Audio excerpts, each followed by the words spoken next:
I was in the produce section of the supermarket the other day trying to pick the best bok choy. I considered my choices for a moment and then made my decision not based on any bok choy knowledge, but just sort of a bok choy intuition.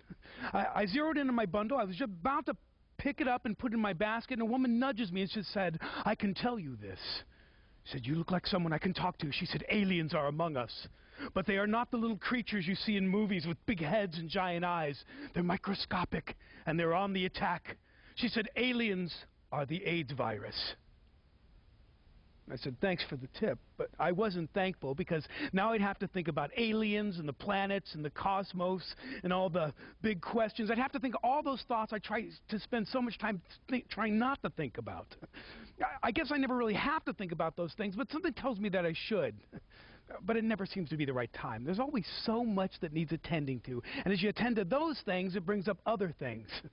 Like work. I hate my job, and as soon as I get some extra time, I'm going to find another one. But I never have extra time because I always work so much overtime. Oh, I never refuse overtime because they frown on that. And although it's never said if you refuse overtime, you might lose your job. And I wouldn't want to lose my job because they got a great health plan, which I think I'm going to really need because I drink so much coffee, all that caffeine has to be taking its toll on my body.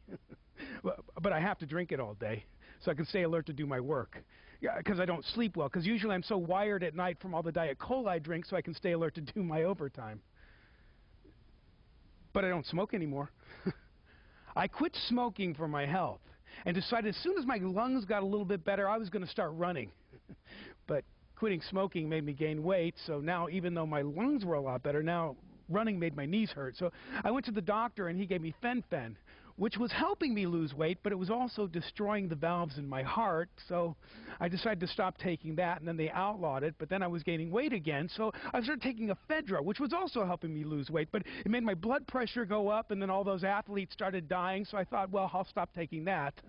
Then I started to gain weight again. I spent the next couple of months coming home from work, sitting on the couch with a Diet Cola and a bag of chips, reading the Atkins diet and the South Beach diet. I thought, okay, I'm going to go on one of these, and finally I decided on Atkins. But then a friend of mine who was on it got gout, so I said, you know, I'm just going to try eating a lot of fruits and vegetables. So I go to the grocery store, and I'm trying to pick out some bok choy, and some lady trips me out about aliens. And I had to think about that. I guess the reason I don't like to think about ethereal things is because it's so hard to think about those things and do anything else, you know, like drive. So I got in a little accident on the way home from the supermarket. So they brought me here, the hospital. I keep telling them it's no big deal, but they don't listen to me. It's like I'm not even in the room. But I'm fine, really. I can get up, I can move around, there's no pain. I hate lying in that bed all the time, so I come in here. The patient's rec room and social room. Social room, there's never even been anybody in here to talk to. And rec room, what are you supposed to do? There's no TV. They got a radio that doesn't work. They got a couple games with missing pieces, a Bible, a bunch of costumes. I guess they must have some dress-up program or theater program for the kid patients, but there's not any kid patients that I've seen. So still, it's better than laying in that bed. I guess it's not all bad, because since I've been here, I've gotten rest. I haven't been able to eat any food that's bad for me or drink any coffee or Diet Cola. I'm not stressed out about work. The only downside is now I have all this time on my hands to think those thoughts I really don't like to think. I guess I just don't know how to think about those things. I mean, what's the criteria? It seems like there's a lot of guessing involved. And religion, it's like a game to me. I like to play religious games. I do. I like to make up religions to entertain myself. Like, what if there was a religion based on fortune cookies? Yeah, cracking open the cookie and taking a piece would be sort of a ritual, and then as you chewed, enjoying the bland sweetness, you'd receive guidance from the fortune inside. I think that would be a very cheerful religion.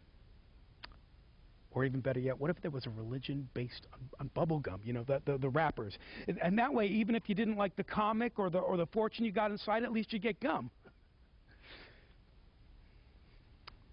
But when you're in here, you want to think that there's something, I don't know, more real to believe in, something not so random. you want to believe that there's something that applies to your real life. I mean, if the spiritual just stays some speculative concept, it's kind of worthless, isn't it? But maybe the two worlds are more connected than we think. Maybe the two worlds are going on at the same time, like there's this parallel universe, and they're connected somehow. Maybe I am getting so loopy in here, I'm starting to go a little crazy. Maybe I'm going to start bothering people in the supermarket with my weird ideas while they're trying to buy bok choy.